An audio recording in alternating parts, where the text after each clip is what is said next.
नमस्कार मंडळी, श्री स्वामी समर्थ.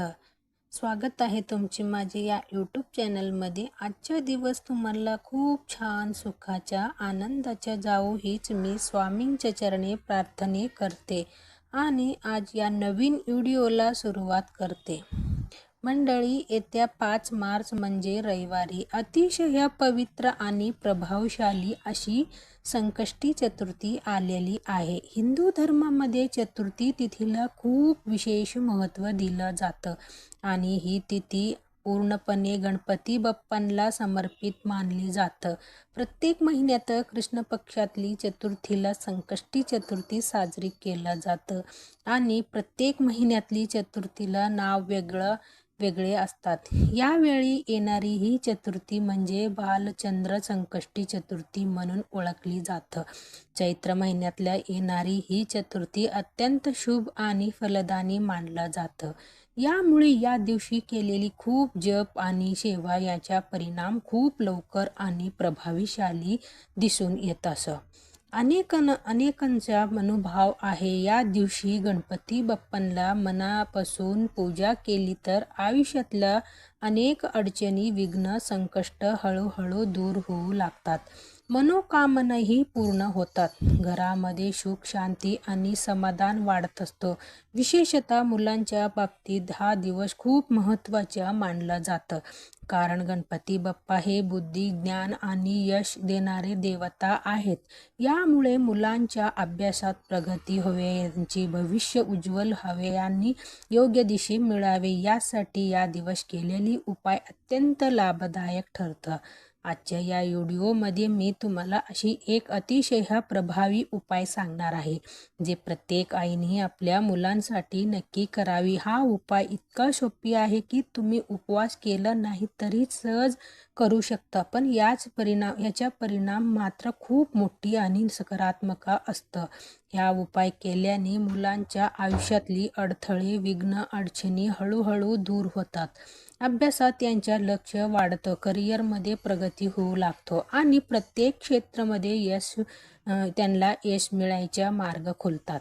तुमच्या मुला लहान असेल किंवा मोठे असेल, शिक्षण घेत असेल किंवा नोकरी करत असतील, हा उपाय सर्वांसाठी तितकेच प्रभावी आहे.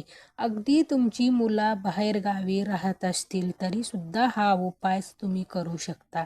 याच्याबद्दल सविस्तर माहिती मी यापुढे सांगणार आहे, म्हणून हा व्हिडिओ शेवटपर्यंत नक्की पहा, कारण पुढे मी तुम्हाला सांगणार आहे की हा उपाय नेमकी कसं करायचे आहे, कोणत्या वस्तू लागणार आहेत आणि कोणत्या पद्धतीने केल्यास त्यांचा पूर्ण फळ मिळू शकतो. प्रत्येक गोष्टी योग्य पद्धतीने केली तरच त्याचा परिणाम तुम्हाला अनुभवता येईल. मंडळी, आता या संकष्टी चतुर्थीचा खरं महत्त्व थोडी खोलात समजून घेऊन, कारण जेव्हा आपल्याला एखादी गोष्ट मागच्या कारण काळात तेव्हा आपण ती गोष्टी अधिक श्रद्धेने आणि मनापासून करतो. गणपती बाप्पांना आणि विघ्नहर्ता म्हणजेच आपल्या आयुष्यातल्या अडथळे दूर करणारे देव. कोणतेही शुभ काम सुरू करण्यापूर्वी आपण सर्वात आधी गणपतीच्या पूजा करत असतो, कारण त्यांच्या कृपेने काम निर्विघ्न पार पडत असं मानलं जातं. पण इथे एक महत्त्वाची गोष्ट आहे. गणपती बाप्पा फक्त अडथळा दूर करत नाही, तर ते आपल्याला योग्य बुद्धी, समज आणि निर्णय घेण्याच्या ताकद सुद्धा देतात. आणि म्हणूनच मुलांच्या आयुष्यात गणपती बाप्पांच्या कृपा असणं खूप गरजेचं असतं, कारण आजच्या काळात फक्त मेहनत करून चालत नाही, तर योग्य दिशेने मेहनत करणं सुद्धा तितकेच महत्त्वाचं आहे. अनेक वेळा आपण पाहतो की मुलं खूप अभ्यास करतात, पण खूप प्रयत्न करतात, पण तरी सुद्धा त्यांना अपेक्षित यश मिळत नाही. यामागे अनेक कारण असू शकतात, जसे की एकाग्रतेचा अभाव, नकारात्मक ऊर्जा किंवा नशिबाचा साथ न मिळणं. काही वेळ तर मुलांच्या वागण्याच्या परिपूर्ण बदलता. आधी अभ्यासात हुशार असलेली मुलं अचानक अभ्यासापासून दूर जातात. मोबाईल, टीव्ही किंवा इतर गोष्टींमध्ये जास्ती गुंतून राहतात. पालक काही सांगायला गेलं तर ते ऐकत नाही, उलटा चिडचिड करतात. हे सगळे पाहून आई वडिलांच्या मन खूप अस्वस्थ होतं काही घरामध्ये तर परिस्थिती अशी असतं की मुलं मोठी झालेली असतात, शिक्षण पूर्ण झालेली असतात, पण नोकरी लागत नाही. कितीही प्रयत्न केलं तरी योग्य संधी मिळत नाही. काही वेळेस मुलांच्या आयुष्यात सतत अपयश येत राहतं. यामुळे यांच्या आत्मविश्वासाच्या कमी होतात आणि त्यांची परिणाम त्यांची संपूर्ण आयुष्यावर होऊ लागतं. मंडळी, अशा वेळी फक्त रागवून किंवा समजून काही उपयोग होत नाही. अशा वेळी आपल्याला आध्यात्मिक मार्गाचा आधार घ्यावे लागतं. कारण काही गोष्टी आपल्या हातात नसतात, पण देवाच्या कृपेने त्या सहज बदलू शकतात. संकष्टी चतुर्थी हा दिवस असेच समस्यावर उपाय करण्यासाठी अत्यंत योग्य मानलं जातं. या दिवशी गणपती बाप्पांच्या पूजा करून त्यांची काही विशेष वस्तू अर्पण करून आणि मनापासून प्रार्थना करून आपल्या मुलांच्या आयुष्यात सकारात्मक बदल घडवू शकतो. आज मी तुम्हाला जे उपाय सांगणार आहे ते खास मुलांच्या प्रगतीसाठी आहे. हा उपाय केल्याने मुलांच्या आयुष्यातल्या नकारात्मकता कमी होतं, त्यांच्या मन स्थिर होतं, अभ्यासात लक्ष वाढतं आणि हळूहळू त्यांच्या यश मिळायला सुरुवात होतं. पण इथे एक गोष्ट लक्षात ठेवणं खूप गरजेचे आहे. हा उपाय करताना घाई करू नका किंवा फक्त म्हणूनच करू नका. प्रत्येक टप्प्यात शांतपणे मन लावून आणि पूर्ण श्रद्धेने करा. कारण जेव्हा आपण मनापासून काही करतो तेव्हाच त्याची खरा परिणाम आपल्याला दिसतो. मंडळी, आता आपण हा उपायाच्या सुरुवात करण्यापूर्वी तयारी नेमकी कशी असावी ही सविस्तर समजून घ्यावे. कारण योग्य पद्धतीने सुरुवात केलं तरच आपल्या उपायाचा पूर्ण लाभ मिळतो. सर्वात आधी या संकष्टी चतुर्थीच्या दिवशी तुम्हाला सकाळी शक्यतो लवकर उठायचे आहे. उंबरवट्यावर मन शांत ठेवायचे आहे आणि दिवसाची सुरुवात सकारात्मक विचारांनी करायचे आहे. त्यानंतर स्वच्छ स्नान करून स्वतःला शुद्ध करायचे आहे. इथे ब्रह्म स्वच्छता सोबतच मनाची स्वच्छता देखील तितकीच महत्त्वाची आहे. मनात कोणतरी राग, दोष किंवा नकारात्मक विचार ठेवू नका. यानंतर तुम्हाला तुमच्या देवघरात जाऊन सर्व देवाच्या साधी पूजा करायची आहे. विशेषतः गणपती बाप्पांच्या पूजा मनापासून करायचे आहे. जर तुमच्या घरात गणपती बाप्पांच्या मूर्ती असेल तर त्या मूर्तीवर अभिषेक करायचे आहे. अभिषेक करताना तुम्ही स्वच्छ पाणी वापरू शकता. काही दूध किंवा पंचामृत वापरायची सवय असेल पण साधे पाण्याने केलं तर अतिशय अभिषेक सुद्धा पूर्ण श्रद्धेने केला तर तितकेच प्रभावी ठरत असतो. अभिषेक करताना एक महत्त्वाची गोष्ट लक्षात ठेवा. फक्त पाणी ओतायच्या नाही तर त्यावेळी मंत्राचा जप करायचा आहे. तुम्ही ओम गंग गणपते नमः हा मंत्राचा किंवा हळू आवाजात म्हणू शकता किंवा तुम्हाला शक्य असेल तर गणपती अथर्वशीर्षाच्या पठण करायला अजूनच उत्तम. मंत्र उच्चारामुळे वातावरण पवित्र होतं आणि तुमच्या एकाग्रता वाढतं. अभिषेक झाल्यानंतर जे पाणी खाली जमा होतं ते पवित्र तीर्थ मनाला शांत. हे तीर्थ अत्यंत महत्त्वाचे आहे. त्या तीर्थाला 1 ते 2 थेंब तुम्हाला तुमच्या मुलांना प्यायला द्यायचे आहे. अभिषेक फक्त स्वच्छ पाण्याने केला असेल तर 1 ते 2 चमचा सुद्धा तुम्ही मुलांना देऊ शकता. यामुळे मुलांच्या शरीरात आणि मनात सकारात्मक ऊर्जा प्रवेश करतं. असे मानलं जातं की उरलेली तीर्थ तुम्ही घरातली पिण्याच्या पाण्यात मिसळू शकता. यामुळे संपूर्ण घरात एक पवित्र आणि सकारात्मक वातावरण निर्माण होत असतो. जर तुमच्या घरात गणपतीच्या मूर्ती नसेल तर फक्त फोटो असेल तर काळजी करण्याची गरज नाही. त्या फोटोला स्वच्छ कपड्यांनी नीट पुसून घ्या आणि त्याच्या श्रद्धेने पूजा करा. भावना महत्त्वाची आहे, साधना नाही. यानंतर गणपती बाप्पांना हळद, कुंकू आणि अक्षता अर्पण करायचे आहे. लाल रंगाच्या फुला, विशेषतः जास्वंद असेल तर खूप उत्तम, कारण गणपती बाप्पांना लाल फुलं अत्यंत प्रिय मानले जातं. यानंतर गूळ आणि खोबऱ्याच्या नैवेद्य दाखवायचे आहे. शक्यतो असेल तर थोडासा मोदक किंवा लाडू सुद्धा अर्पण करू शकता. शकता। यानंतर खूप धूप दीप आणि अगरबत्ती लावून संपूर्ण घरात सुगंध पसरवायचे आहे। यामुळे वातावरण अधिक प्रसन्न आणि शांती होतं। मग गणपती बाप्पांची आरती करायची आहे। आरती करताना मन परिपूर्ण त्या क्षणात असायलीच पाहिजे। घाईच्या किंवा मना दुसऱ्याकडे ठेवून आरती करू नका। ही सगळी पूजा पूर्ण झाल्यानंतर तुम्हाला मुख्य उपायाच्या सुरुवात करायची आहे। अनेक जण थेट उपायाकडे जातात, पण ही चूक आहे, कारण ही पूजा म्हणजे त्या उपायाची तयारी आहे। यामुळे तुमच्या मन स्थिर होतं आणि तुम्ही पूर्ण श्रद्धेने पुढचा टप्पा करू शकता। आता पुढे आपण पाहणार आहोत की मुख्य उपाय नेमकी काय आहे, यासाठी कोणत्या वस्तू लागणार आहे आणि त्या कशी पद्धतीने वापरायचे आहे। प्रत्येक छोट्या गोष्टीकडे लक्ष देणं इथे खूप महत्त्वाचे आहे, कारण हाच उपाय तुमच्या मुलांच्या आयुष्यात मोठा बदलू घडवा शकतो। ही पूजा पूर्ण झाल्यानंतर तुम्हाला या उपायासाठी 2 साध्या पण अत्यंत महत्त्वाच्या वस्तू घ्यायच्या आहे। पहिली वस्तू म्हणजे सुपारी आणि दुपारी वस्तू म्हणजे हिरवी विलायची आई। पण इथे एक छोटीशी गोष्ट लक्षात घ्या, सुपारी ही नेहमी पूजामध्ये वापरलेली जातं तीच घ्यायची आहे। खाण्याच्या मोठी सुपारी वापरायची नाही। पूजाच्या सुपारी छोटी, स्वच्छ आणि अखंड असतो। ती कुठेही तुटलेली, किडलेली किंवा आधी वापरलेली नसावी। शक्यतो नवीन आणि चांगले प्रकृतीच्या ही घ्यावे। तुम्हाला अशा 2 सुपारी घ्यायच्या आहे आणि यासोबतच 2 हिरव्या विलायची घ्यायच्या आहे।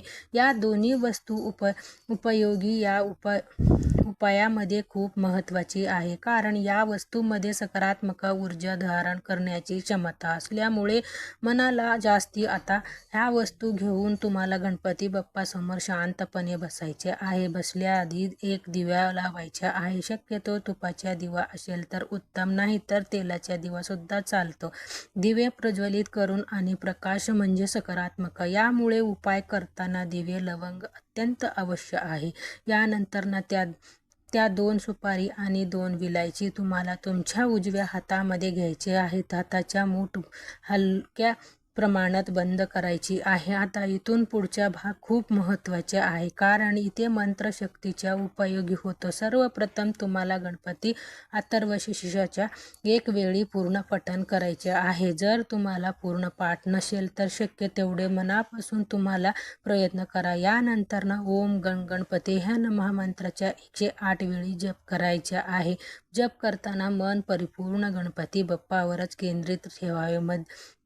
मध्येच विचार दुसरीकडे जाऊन देऊ नका। या मंत्र जपल्यानंतर तुम्हाला एक वेळी संकटनाशक स्तोत्राचे पठण करायचे आहे। ह्या स्तोत्र विशेष संकट दूर करण्यासाठी अत्यंत प्रभावी मानलं जातं, त्यामुळे हा टप्पा नक्की पूर्ण करा। यानंतर दोन्ही हात जोडून गणपती बाप्पासमोर डोळे बंद करून मनापासून प्रार्थना करायची आहे। आपल्या मुलांच्या नाव मनात घ्या आणि यासाठी प्रार्थना करा। त्यांच्या आयुष्यातले अडथळे दूर व्हावे, त्यांचे योग्य मार्ग मिळावे, अभ्यासात किंवा कामात त्यांना यश मिळावे, त्यांच्यावर कोणतेही संकट येऊ नये असे मनापासून विनंती करा। मंडळी, इथे थांबायपेक्षा भावना जास्ती महत्त्वाच्या असतात। तुम्ही किती सुंदर बोलतं यापेक्षा तुम्ही किती मनापासून बोलतं हे महत्त्वाचे आहे। म्हणून प्रार्थना करताना मन परिपूर्ण त्या भावनेत असू द्या। आता पुढच्या टप्प्यामध्ये तुम्हाला एक लाल रंगाचा छोटासा कपडा घ्यायचा आहे। हा लाल रंग खूप महत्त्वाचा आहे, कारण लाल रंगाच्या ऊर्जा, शक्ती आणि शुभतत्व प्रतीक मानला जातात। त्या कापडामध्ये तुम्ही या 2 सुपारी आणि 2 विलायची ठेवायच्या आहे आणि त्याच्या एक छोटीशी पेटली तयार करायची आहे। पेटलीत बांधताना गाठ घट्ट मारा, म्हणजे त्या वस्तू सुरक्षित राहतील। ही पेटली तयार झाल्यानंतर तीत काही वेळ गणपती बाप्पा समोर ठेवायचे आहे। यानंतर हळदी कुंकू आणि अक्षता अर्पण करायचे आहे। धूप दीप अगरबत्ती दाखवायची आहे, म्हणजे या पेटलीमध्ये त्या सकारात्मक ऊर्जा समाविष्ट होईल। जेव्हा तुम्ही ती पेटली तयार करून गणपती बाप्पा समोर ठेवता त्या दिवशी ती तशीच काही वेळ राहू द्या। त्या पेटलीमध्ये तुमच्या प्रार्थना मंत्र जप आणि श्रीदेवी ऊर्जा साठत असतो, म्हणून हा टप्पा खूप महत्त्वाचा आहे. यानंतर दुसरी दिवशी काळजी तुम्हाला ती पेटली गणपती बाप्पा समोरून उचलून घ्यायची आहे. उचलताना पुन्हा एखादी मनात गणपती बाप्पांचा नमस्कार करा आणि आपल्या मुलांसाठी चांगली गोष्टीच्या प्रार्थना करा. आता ही पेटली तुम्हाला तुमच्या जवळ ठेवायचे आहे. जर तुमच्या मुला शाळेत जात असतील तर त्यांची शाळेच्या बॅगमध्ये एक बाजूला ही पेटली कामये स्वरूपी ठेवायचे आहे. जर मुलं कॉलेजमध्ये जास्त असतील किंवा नोकरी करत असतील तर त्यांचे बॅगमध्ये किंवा त्यांची खिशात ही पेटली ठेवू शकता. मंडळी, जेव्हा ही पेटली मुलांजवळ असतं तेव्हा असं मानलं जातं की गणपती बाप्पांचा आशीर्वाद त्यांच्यासोबत कायम राहतं. ही फक्त एक वस्तू नसतो तर ती एक संरक्षण कवचासारखी काम करतं. यामुळे मुलांवर येणारी संकट कमी होतात, त्यांच्या आयुष्यातल्या अडथळे हळूहळू दूर होऊ लागतात. विशेषतः ज्या मुलं अभ्यासात करत नाहीत त्यांच्यासाठी बाबतीत ही उपाय खूप फायदेशीर ठरतो, कारण या पेटलीमुळे त्यांच्या भावना मनाची एकाग्रता वाढतं, त्यांची केलेली अभ्यास त्यांना लक्षात राहतं आणि परीक्षामध्ये त्यांना चांगली यश मिळू लागतं. अनेक आईवडिलांनी हा अनुभव घेतलेली आहे की हा उपाय केल्यानंतर मुलांच्या वागण्यात, त्यांची सवयीमध्ये आणि त्यांच्या प्रगतीमध्ये सकारात्मक बदल दिसायला लागतील. तर तुम्हाला मुला बाहेरगावी राहत असतील तर सुद्धा तुम्ही हा उपाय करू शकता. त्यावेळी ही पेटली तुम्ही काही दिवस गणपती बाप्पासमोर ठेवून त्यानंतर मुलांना पाठवायची शकता किंवा जेव्हा घरी येतात तेव्हा त्यांच्या हातात देऊ शकता. भावना आणि श्रद्धा जिथे असतं तिथे नंतर काही अडथळ ठरत नाही. आता इथे एक महत्त्वाची गोष्टी लक्षात घ्या. जर घरात सूतक असेल म्हणजेच कोणतेही अशुभ कार्य झालं असेल तर त्या काळात हा उपाय करू नका. तसेच जर आईला मासिक धर्म असेल तर यावेळी आईने हा उपाय टाळावे. पण अशी परिस्थिती घरातली वडील किंवा स्वतः मुलासुद्धा हा उपाय करू शकता. यामुळे उपाय थांबवायची गरज नाही, फक्त योग्य व्यक्तीने ते करावे. मंडळी, हा उपाय खूप सोपी आहे पण त्यांचे परिणाम खूप खोलावर होतं. हा उपाय करताना एकच गोष्टीत लक्षात ठेवा की म्हणजे श्रद्धा, कारण श्रद्धा असेल तसे देवाच्या कृपा मिळतं आणि श्रद्धा असेल तर देवाच्या कृपा मिळतं. आणि जेव्हा गणपती बाप्पांची कृपा आपल्या मुलांवर होतं तेव्हा आपल्या आयुष्यातली कोणत्याही गोष्टी शक्य राहत नाही. जर मुलांना हा व्हिडिओ आवडला असेल तर आणि हा माहिती उपयोगी वाटली असेल तर व्हिडिओला लाईक करा. तुमच्या मनात काही प्रश्न असतील किंवा तुम्हाला तुमचा अनुभव शेअर करायचा असेल तर खाली कमेंटमध्ये नक्की लिहा. आणि असेच प्रकारच्या भक्तिपूर्ण आणि उपयुक्त माहिती मिळण्यासाठी चॅनलला सबस्क्राईब करा आणि व्हिडिओला तुमच्या मित्रपरिवारासोबत जास्तीत जास्त शेअर करा. आणि कदाचित तुमच्यामुळे कोणाच्या तरी मुलांच्या आयुष्यातला सकारात्मक बदलू शकतो. शेवटी एवढीच सांगते, गणपती बाप्पांचा विश्वास ठेवा, मनापासून प्रार्थना करा आणि बाकी सगळं त्यांच्यावर सोपवा. तर हे महत्त्वाचा व्हिडिओ तुम्हाला कसे वाटला तर भेटूया असाच एक नेक्स्ट व्हिडिओमध्ये. तोपर्यंत सर्वांना श्री स्वामी समर्थ. धन्यवाद.